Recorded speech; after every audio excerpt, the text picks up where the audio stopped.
ছাত্রসাথী শিক্ষাকেন্দ্রের পক্ষ থেকে সকল শিক্ষার্থীদের জানাই আন্তরিক অভিনন্দন।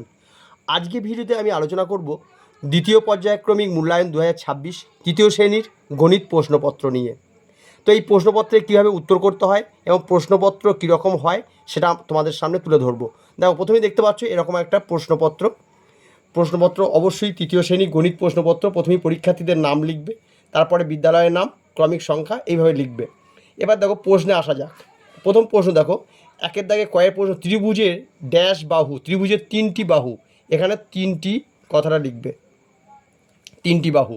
200 ছোট একটি 3 অঙ্কের সংখ্যা, 200 ছোট একটি 3 অঙ্কের সংখ্যা, অনেক আছে, যে কোনো একটা সংখ্যা লিখলেই হবে। 200 ছোট একটি 3 অঙ্কের সংখ্যা আমি লিখতে পারি 185।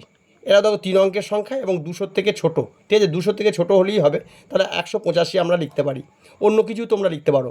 ভাগশেষ ভাজকের চেয়ে ছোট, ভাগশেষ ভাজকের চেয়ে সবসময় ছোট হয়, তাহলে এখানে ছোট লিখব,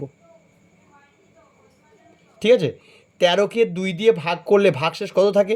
2 6 12, 13 থেকে 12 বাদ দিলে এক ভাগশেষ থাকে, ঠিক আছে। তাহলে 13কে 2 দিয়ে ভাগ করলে ভাগশেষ থাকে 1। এরপর আমরা 2-এর দাগে প্রশ্নগুলো, নিচের প্রশ্নগুলি সঠিক উত্তর দাও। প্রত্যেকটি প্রশ্নের জন্য 1 নাম্বার করে বরাদ্দ আছে। কয়ের দাগে 70 দিনে কত সপ্তাহ? 70 দিনে কত সপ্তাহ? তাহলে 70কে 7 দিয়ে ভাগ করলে হয় 10, তাহলে 10 সপ্তাহ। এখানে 10 সপ্তাহ কথাটা লিখে দিতে হবে, ঠিক আছে। বর্গাকার চিত্রের কয়টি বাহু? বর্গক্ষেত্রে সবসময় 4টি বাহু, এখানে লিখব 4টি বাহু, 4টি বাহু, ঠিক আছে। 49 ভাজিত 6, ভাগটি ভাগশেষ কত হবে? 49কে 6 দিয়ে ভাগ করলে 6 8 48, তাহলে ভাগশেষ হবে 1, ঠিক আছে। 103কে 2, 103 গুণিত 2, এই সংখ্যাটিতে গুণ্য এবং গুণক কোনটি? গুণ্য সমান হচ্ছে 103, গুণ্য সমান 103 এবং গুণক সমান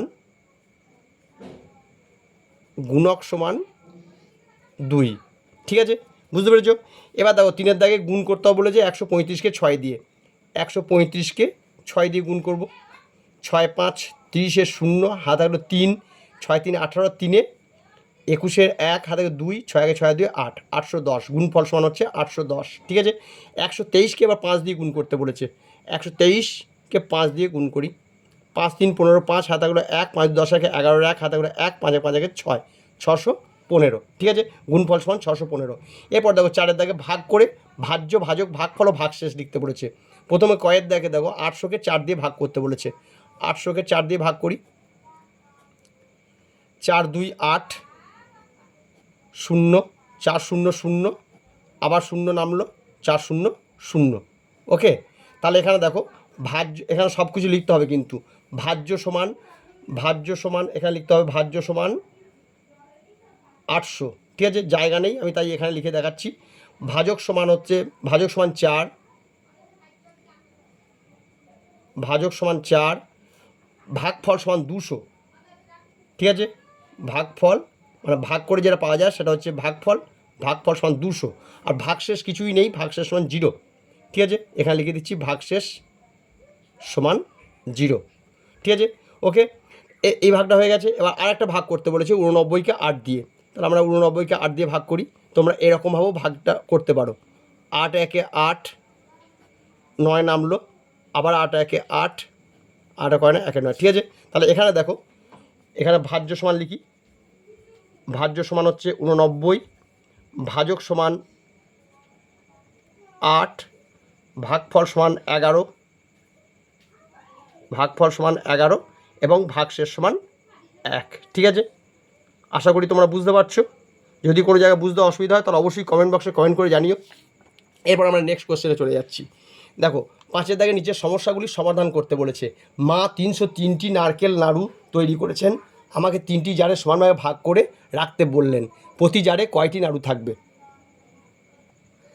তাহলে দেখো 303টি নাড়ুকে আমরা 3টে জারে সমানভাবে ভাগ করলে প্রতি জারে কটা নাড়ু থাকবে? তাহলে 303কে 3 দিয়ে ভাগ করতে হবে, 303কে 3 দিয়ে ভাগ করতে হবে। 3 1 3 0, 3 0 0, 3 3 1 3, ওকে, মিলে গেল। তাহলে প্রতি জারে কটি নাড়ু থাকবে? প্রতি জারে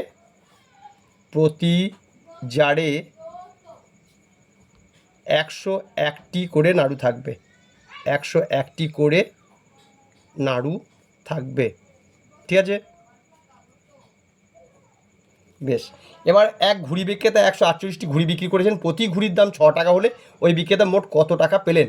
তাহলে এখানে 148টি ঘুড়ির দাম 6 টাকা 6 দিয়ে গুণ করতে হবে। 148, একটি ঘুড়ির দাম যেহেতু 6 টাকা, তাহলে 148টি ঘুড়ির দাম হচ্ছে 148 গণিত 6, 6 দিয়ে গুণ করতে হবে।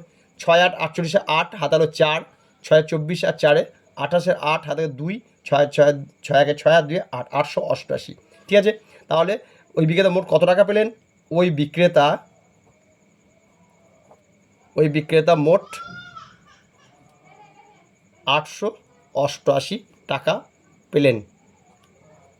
ঠিক আছে, আশা করি বুঝতে পেরেছ। এবার দেখো 6-এর দাগে বিন্যাস দেখে পরেরগুলি লিখতে হবে। এখানে দেখো এরকম স্ট্রাকচার আছে, তারপরে আয়তাকার স্ট্রাকচার আছে, তারপর আবার এরকম স্ট্রাকচার আছে, তারপর আমাকে আবার একটা আয়তাকার স্ট্রাকচার করতে হবে, এরপর একটা ওই রকম স্ট্রাকচার করে দিতে হবে, এরকম এরকম এরকম এরকম এরকম এরকম। এই যা, সরি ছবিটা একটু গোলমাল হয়ে গেল, এরকম ছবিটা হবে, এরকম স্ট্রাকচারটা হবে। ওকে, এবার দেখো নিচের স্ট্রাকচারটা দেখো ত্রিভুজ, তারপরে বৃত্ত, তারপরে আবার ত্রিভুজ, তারপরে আবার কী করবো, বৃত্ত করতে হবে একটা, দিয়ে আবার একটা ত্রিভুজ করতে হবে। ওকে, এই হচ্ছে আজকে তৃতীয় শ্রেণী প্রশ্নপত্র। আবার দেখে নাও ভালো করে, চোখ বুলিয়ে নাও। তৃতীয় শ্রেণী গণিতের অঙ্কের প্রশ্নপত্র, এই প্রশ্নপত্রের সমাধান তোমাদের সামনে তুলে ধরলাম। যদি ভিডিওটি ভালো লাগে অবশ্যই সাবস্ক্রাইব করবে এবং বন্ধুদেরকে শেয়ার করবে। তো যারা আমার চ্যানেল নতুন তারা অবশ্যই চ্যানেলটি সাবস্ক্রাইব করে পাশে থাকবে, আর যারা অলরেডি সাবস্ক্রাইব করছো তাদেরকে জানাই অনেক অনেক ধন্যবাদ। দেখা হচ্ছে পরের কোনো ভিডিওতে, ততক্ষণের জন্য টাটা।